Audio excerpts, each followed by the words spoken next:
Hello and welcome back. We just finished a cast of a TVP on Ohana.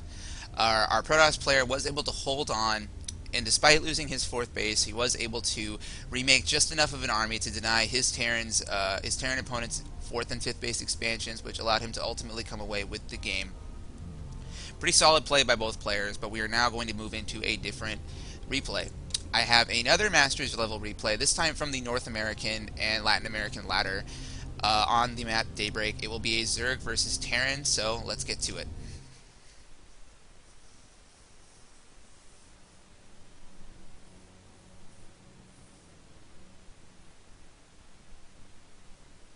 Alright. This actually doesn't look like it is much of a ladder match because of the presence of the Teal Zerg, but spawning in the bottom location of Daybreak, we have the Teal Zerg, LA Arterial, and spawning in the top right position, we have the Red Terran player, Hickory Nut RH. And yeah, at this point, I'm pretty convinced that this is not a ladder game because there was a spectator in here. So this is probably a practice game, so these two players probably know each other at least a little bit. But it does look like this is on the ladder edition because of the presence of these two gas geysers at the fourth base. So, this is Daybreak. Now, if you've seen my cast before, you know that I love Daybreak. This map is actually really, really cool. And this map is actually really, really cool in this matchup specifically. It is an awesome map for TvZ. Awesome, awesome, awesome. Everything about TvZ that is fun about it is actually made even more fun on Daybreak for some reason. I'm not quite sure what it is. I've analyzed this map several times, and I still can't figure out why this map is so good for this matchup.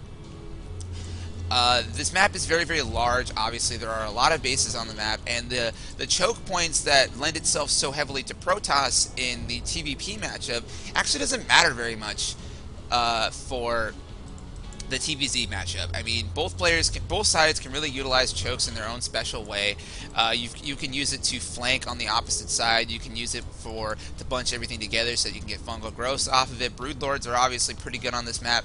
Ultralists are not quite as good on this map, but they can be used pretty well. I've lost Ultralists on this map myself. Really, all tech options are open to both players on this map. You can see mech out of Terran, you can see biomech out of Terran. I've seen battlecruisers on this map, I've seen nukes on this map. Have I mentioned that I love this map? I love this map. Daybreak is awesome, and Daybreak is awesome in ZVT. We do have a drone over here that is harassing that barracks, and we have a 15 hatch going down for our Zerg player, but we do have a gas that went down before that barracks, or around the same time that barracks went down. So that is a pretty early gas for our Terran player. Will he actually be going for something like a Banshee opening or something like that? It doesn't really look like it because this Teal Zerg is, however, stealing that second gas geyser. So we are really only going to be limited to a single gas for our Terran. He's probably going to drop down a factory where we're probably going to see Hellions. Yep.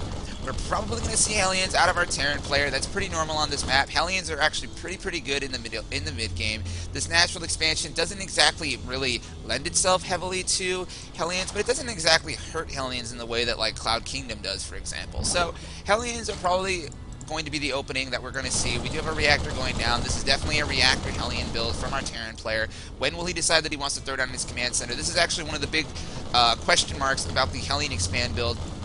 You can do one of two things. You can do the Hellion expand build that I like, which is that when you're throwing down this factory, you throw down your command center before you actually start building Hellions, or you can wait until the factory is finished and start producing Hellions right away. That will give you earlier Hellions for added map control. It's better if you like to kill drones, but if you're really just trying to, like, you know, harass your Zerg opponent a little bit while you get your own expansion up, then this variation that our Terran player is going for is actually the better pick. So I actually like this kind of Hellion build from our Terran player. It allows you to get down this command center on the low ground because you're not really going to have to worry about Zerglings picking it off while it's being built because you have Hellions over on their side of the map. So I like what our Terran player is doing so far. This is actually my favorite ZVT opening. Yeah, exactly my favorite TvZ opening. You go for this tech lab on the barracks following the Hellion build. This will allow you to make Marauders to counter some sort of early roach bust that our Zerg player might be doing. Those are actually starting to become like pretty popular. It was really Lenok and then Dongregu who started using very early roach builds and roach busts to counter the reactor Hellion build that was so standard in the ZVT matchup. So now we have Terrans responding by dropping down this gateway on their their barracks to allow them to make Marauders to counter any sort of early Roach build. We do have Spine Crawlers that are a Spine Crawler. I thought this was another Spine Crawler. We do have a Spine Crawler and an Evolution Chamber down for our Zerg player. That will prevent these Hellions from ever making it into the main base. There's no way that 2 Hellions are going to make it up there, especially with those Queens to block them off even further. So really these Hellions are just here to deny creep spread, which is a really good use of Hellions. The Terran player if he's smart, will actually realize how good the Zerg player's defenses are and will not try and press the issue too much. If he loses these Hellions, well then they are a wasted investment, and our Terran player is not as good as I think he is. Oh, have I mentioned, by the way? I haven't mentioned this yet, but I do have the StarCraft 2 ranks for both of these players because I did my homework today. Ellie Arterial Zerg player is actually a rank 33 Masters on the American ladder, and our Red Terran player is actually a rank 32 Masters on the American ladder. So these guys are not only do they look like they know each other because this is a practice game, but they also are very, very close in ladder rank. So this is something I very rarely see. And it actually makes me somewhat excited that this will be an absolutely terrific game. So I'm putting a little pressure on these guys because I want to see a good game. I want to demonstrate to the people that don't know about Daybreak just how good this map is for this matchup. So, impress me, boys. Impress me. I want to see something cool. We do have a Roach Warren down for our Zerg player that will allow him to make Roaches to really, get these Hellions away from his base. He can't really take a third base as long as those Hellions are there to deny any sort of drone that can move out over there. That is a great use from those Hellions. Do we have another command center going down for our Terran player? No, it actually does look like he's going to use those Hellions and follow it up with a push. We have a medevac in production. We have siege. We have a factory with a tech lab on the way. We will probably see a marine heavy medevac push on the way, following these Hellions up. He doesn't want to lose those Hellions, but he does know that those Roaches are going to allow the Zerg player to take his third base. So, but we actually do have a Baneling Nest going down. I'm not quite sure why our Zerg player is making a Baneling Nest. Is he just being safe? Or does he actually know that we have a lot of Marines with medevacs in production for our Terran player? No, he doesn't. So it looks like he's really just being safe. I like that. Zergs, you are the reactionary race in this matchup. 9 out of 10 times, you are the reactionary player. Play safe. It's actually a great idea, because if you can get your economy up and going, if you're really focusing on playing defensively, well then, throw in that Baneling Nest. There's no reason not to. We have a Macro Hatch going down for our Zerg player, as well as his third base is being established, but here comes the drop. We might actually see some sort of Hellion or elevator play, but no, these Hellions are going to move around with Marines over to deny the third base, while our Zerg player is occupied with that drop, but that drop is not going to do anything with all of those Zerglings there to deny it. And actually, this might just be enough Terran stuff to deny this third base, but we do have Zerglings that are going to be making their way over there pretty soon, or is he actually just going to rely on those Roaches? It looks like he might. We do have those Roaches being killed, but they are actually killing a lot of Terran units in the process, so these Zerglings will be able to clean up this army over at the third base, but now the drop is able to do its damage. Here comes the drop. Those Marines who have combat shields and stim, they will be able to deal with this Zergling force, but here come the additional Zerglings that will probably be able to deal with this. Those Marines are down on the field. They will be able to kill at least one Queen. Are they going to get that Queen? Get the Queen, get the Queen, get the Queen. Are they going to get the Queen? They're not going to get the Queen. That is a big deal. The Zerg player manages to really only lose one Overlord and a few Zerglings in trading that for 3 Marines and denying the drop. So the Zerg player did come out ahead. We had a little bit of a run-by attempt while that was going on, but that was denied by this supply depot wall and those Marines. We have a third base going down for our Terran player. So both sides look like they're going to stabilize a little bit, but our Zerg does have a superior economy right now. He is up to 64 Harvesters versus 41 SCVs. So this Zerg player also knows how to drone effectively. He is not quite as bad as the Zerg I saw yesterday. Not yesterday, Saturday, excuse me. So both players are actually really just denying each other's attempts to either be aggressive or to play super, super greedy. We are at almost 12 minutes. Our Zerg drone count is up to 72, so our Zerg is actually doing very, very well right now.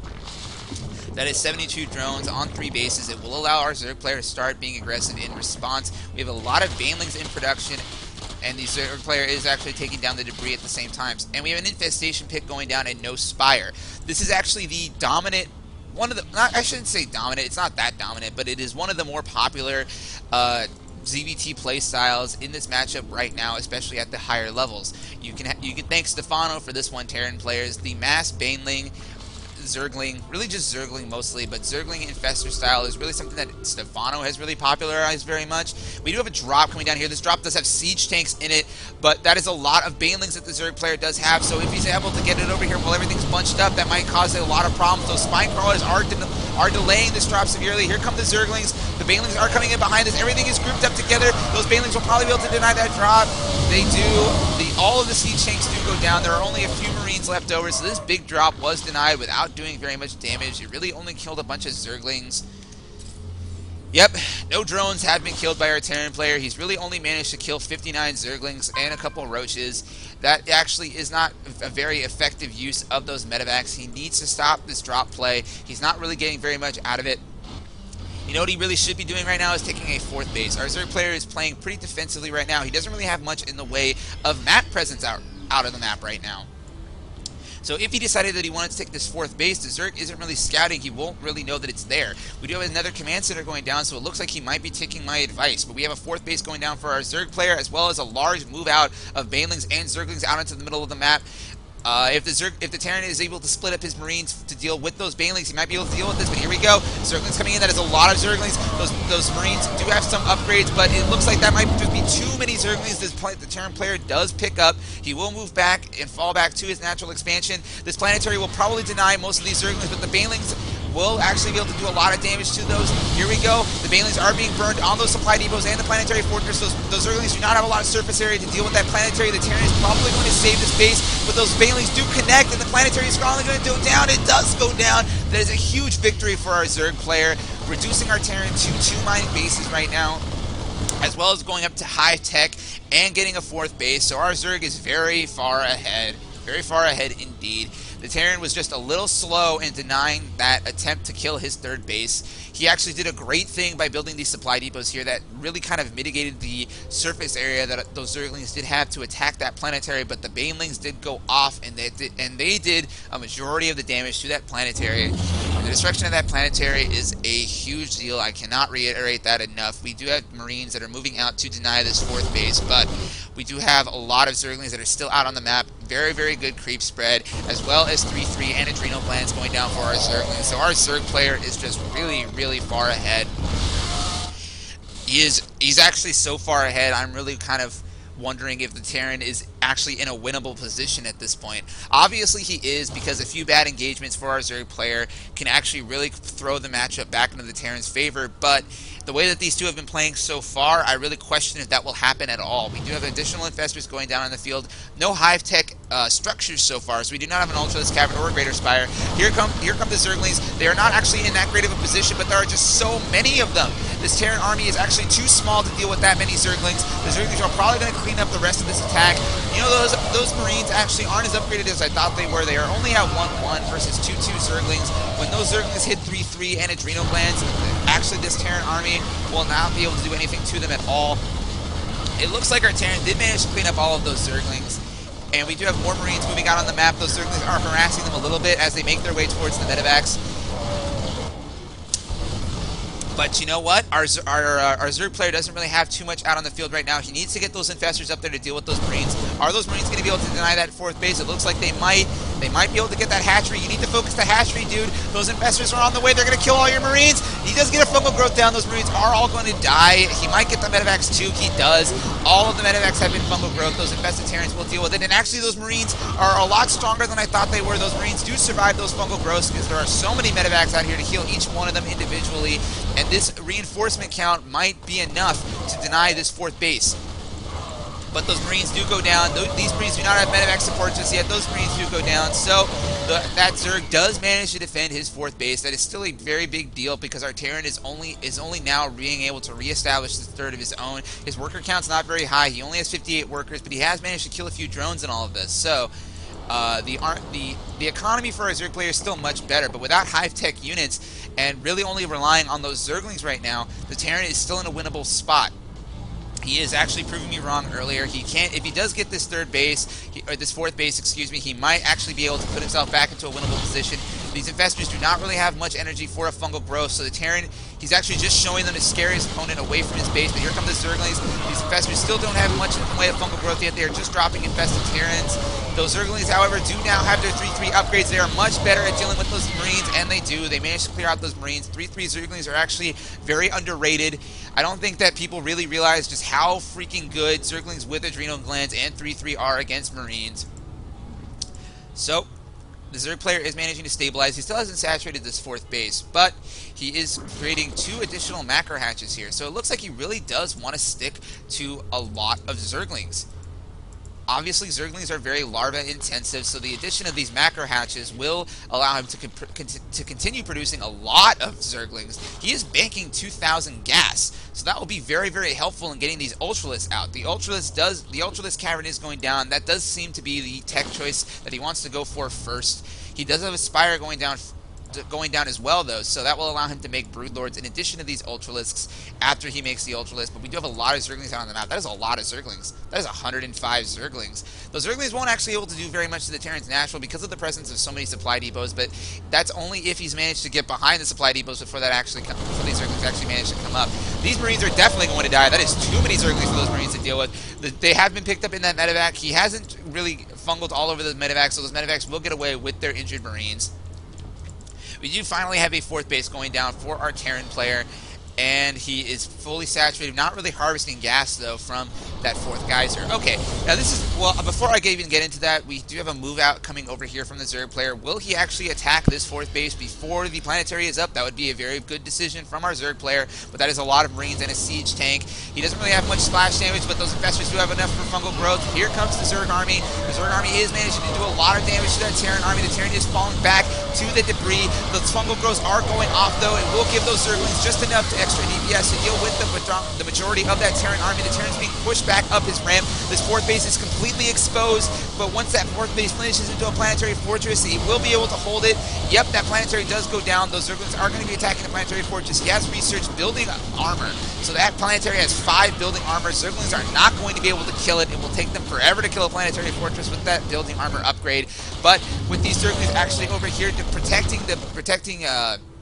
preventing reinforcements from coming up to that planetary. The planetary is still very vulnerable, but he did manage to save it. We have a lot of additional Zerglings coming out on the map. That is still a lot of Zerglings. This Zerg is actually doing what I thought he was doing and really utilizing those 2 macro hatches for a lot of additional Zergling production.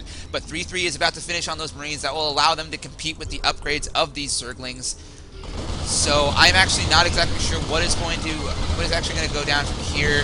Here go the Zerglings. The Zerglings will clean up a majority of those Marines, and they will try and take down this planetary fortress. Are there enough Zerglings to deal with that? I think with the addition of those 10 infested Terrans, we might have enough DPS to take down this planetary, but no, those Marines are going to allow this Terran player to clean up the remainder of this army. That planetary doesn't look like it's going to go down. It probably won't. It needs to be repaired. It is being repaired. That planetary will be saved. Okay, now this is the one big difference about the latter edition map over the original tournament Daybreak map.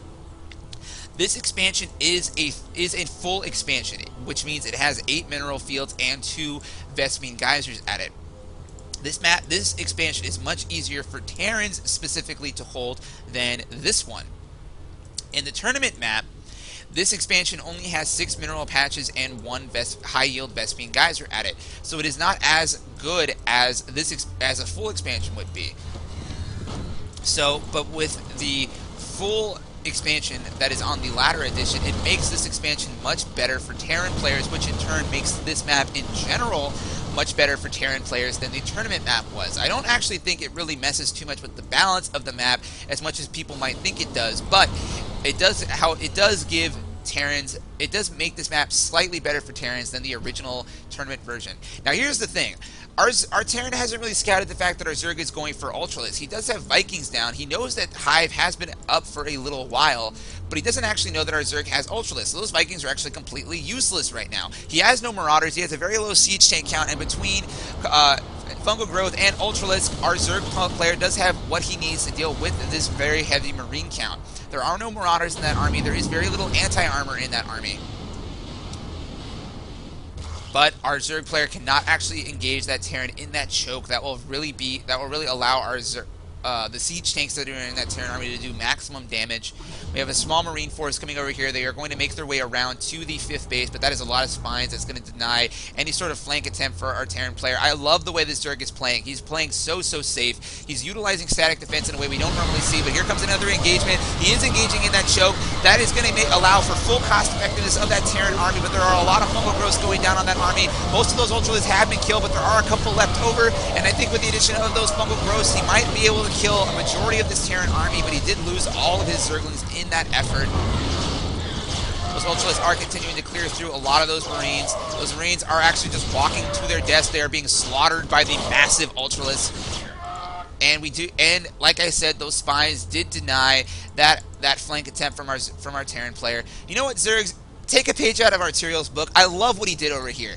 This many spine crawlers will really mean that the only way that the Terran player can kill this base is with a very heavy coordinated attack. He can't kill it with a drop. He can't kill it with a small flank. Those spines are a very good investment right now. He is leaving a majority of his army over at his 4th, while those spines are able to deal with most of the flank attempts that can come down to his 5th base. Our Zerg player is playing very safely, but he's not actually doing very much to deny this 4th base from our Terran player, but our Terran really isn't doing much to utilize it. He does now have Marauders coming out on the field. He is getting his level 3 mech attack upgrades. But here comes another army. This army is actually engaging right where that planetary fortress is. This is not very cost effective for our Zerg player. That Ultralisk is going to die thanks to the presence of those Marauders. Those Infestors are just now making it up to the field, but with no filler units there, those Infestors are probably all going to be killed. Fungal Growth cannot kill that entire Terran army by themselves, or maybe they can. There aren't really very many medevacs over there. Those Ultralisks are going to eventually be killed. That was a bad engagement by our Zerg player. He did lose a lot of units to the combination of that planetary and those 3/3 bio units. Here comes the Terran player. He is moving out on the map. This is probably a good idea considering how much he just killed. There are really only Zerglings in production at the moment, but that is still a lot of Zerglings. They do have adrenal glands, so they are a lot stronger than I thought they were, than they normally would be without adrenal glands. See, this is what I meant. This is the only way the Terran's going to be able to get through all those spines. He needs to have a coordinated effort with those siege tanks and those Marauders. This gives our Zerg player a great opportunity to do one of two things. He can flank the base, or he can come down here and flank the army, but he is out of position. Those Zerglings are a little slow in getting back to the army, but here comes the fungal growths. The fungal growths are going down on those Terran bio units. The Zerglings will be able to clean up the remainder of this army, and this 4th base is once again saved thanks to the delaying effort that those spines did do. But here comes another attack. We do have Marauders in this army. They might be able to get this hatchery. Is he going to get the hatchery? Focus the hatchery, bro. Don't focus the drones. Get the hatchery. Oh, he's not actually going to be able to get the hatchery. Those Terran bio units are all going to be killed, but he did manage to kill a lot of drones in that effort.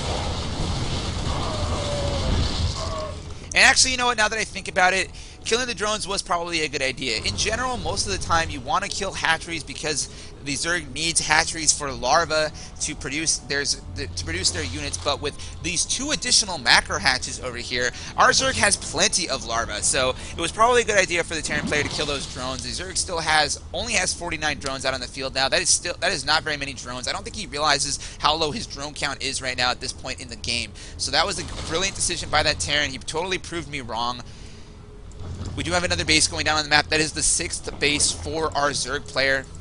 He is spreading creep to it. And we don't really have any more hive units out on the field. He is really just relying on these 3/3 Zerglings. This is not a good engagement for our Zerg player, but he does have Banelings this time. Those Banelings might be what he needs to take down that planetary. They are going to explode all over the SCVs. A lot of SCVs do go down, but that planetary is still there, still doing a lot of damage to these Zerglings. Once again, like I said, with armor, those Zerglings are not actually going to do very much damage to our planetary fortress, but we do have Zerglings in the Terran's production now. That is a huge deal. These infested Terrans are doing additional DPS to that planetary. Will he actually be able to get the planetary? He does. Those infested Terrans were able to provide the last bit of DPS that the Zerg needed to kill that planetary, and with those Zerglings in the production line, our Terran reinforcements are actually now very low. The Zerg is only at 120 supply. He hasn't really made much else. We have 11 Infestors in production. That is a lot of Infestors. So he's really just relying on the Zergling Infestor unit composition right now. He is not actually using very much in the way of hive units. Considering his low drone count at the moment, or at least what it was a few moments ago, I don't actually think he can afford them in the first place. He's still only at 48 workers, but our Terran is now down to 38 workers. So both of these players' economies have been heavily battered by this constant fighting. When those 11 Festers are finished, they will give them with the splash damage that he needs to deal with that. He's probably going to lose his hatchery now. That hatchery does go down. Here we go. Those fungal growths and those Zerglings will probably allow the Zerg player to clean up the remainder of this army. He probably will. Maybe. Yes. You never really know with 3/3 bio units. They tend to hang around for a long time, especially with the presence of those medevacs. So once again, the Terran army has been cleared up. We are now down to just 81 supply, 77 supply for our Terran player. He is really lacking in military units right now. His third base is almost mined out. His fourth base has just been established. He does have mules at it. And it is a planetary, so we'll probably deny these banelings. We have another drop coming over here to the sixth base of the Zerg player. But with those 3/3 Zerglings over here, they will deny that drop pretty effectively. The drop has been able to has been forced to lift back off and retreat back over to the presence of additional reinforcements. That is a lot of infestors, jeez. That is 13 infestors. That is a lot of infestors, guys. They are all very low on energy, too, because he keeps using his energy on infested Terrans as opposed to fungal growth. Here come the Zerglings. They will try to deny this fifth base, but once again, that is a planetary. Nope, they're actually just going to come back, and with the combination of those fungal growths, they will clean up the remainder of those Marines. So our Terran player is still losing a lot of units. This isn't going to work, man. Those are too many infestors over there, and he now has spines over here, too. You're not going to kill this base with just Marines. You need something else. Here come the 3/3 Zerglings. They will clean up the remainder of those Marines. This Terran has been forced to lift back off again. That medevac will just get away. Those infestors wanted to fungal it so badly. The infestor in front was like, yes, I'm going to be the one to get the fungal growth off. You guys are all way too slow. I slither across the floor like a slug much faster than you guys do. And the other infestor's like, no, you did it. I got an A in gym class. You only got a B. He's like, I didn't really try. And plus, the teacher hated me to begin with. Did you guys all have like a really mean gym teacher in high school? I didn't. I had very nice gym teachers in high school. They all liked me, even though I wasn't the most athletic person there. That's not to say I'm not at least somewhat athletic. I am kind of an athletic nerd when I want to be. Okay, so this Zerg play, even though he's being very, very safe, his unit composition in the late game is actually starting to puzzle me a little bit. He does have Hive Tech down, so he can make Hive units, but he isn't. He's really only focusing on... Oh, that's actually a really good decision. He did actually just make a ton of banelings to deny that sixth base, that fifth base. That will probably end up winning the game for him because our Terran now has no expansions. He only has this 1/4 base. That is not a planetary. That is only an orbital command. This attack will get cleaned up with the addition of those banelings. That might force a GG out of our Terran. No, he's probably going to hang around a little bit more. Why not? This isn't actually a ladder game. These Marines are going to come over here, find out that this base hasn't been established. They were sent over here for nothing. This orbital command is still up and running. It is providing our Terran player with a meager mineral income, but really all he can make right now is Marines, even though he has 4K gas in bank. I don't actually know if he plans on using that gas at all. Okay, so this army is being cleaned up slightly. We do have additional Zerglings out on the way. We only have 2 Marines over here defending the base. We only have a small number of Marines that are still coming over. I think this eventual Zergling counterattack will be enough to force a GG. We do not have enough Marines in production to deal with that many Zerglings, especially with those infestors backing them up.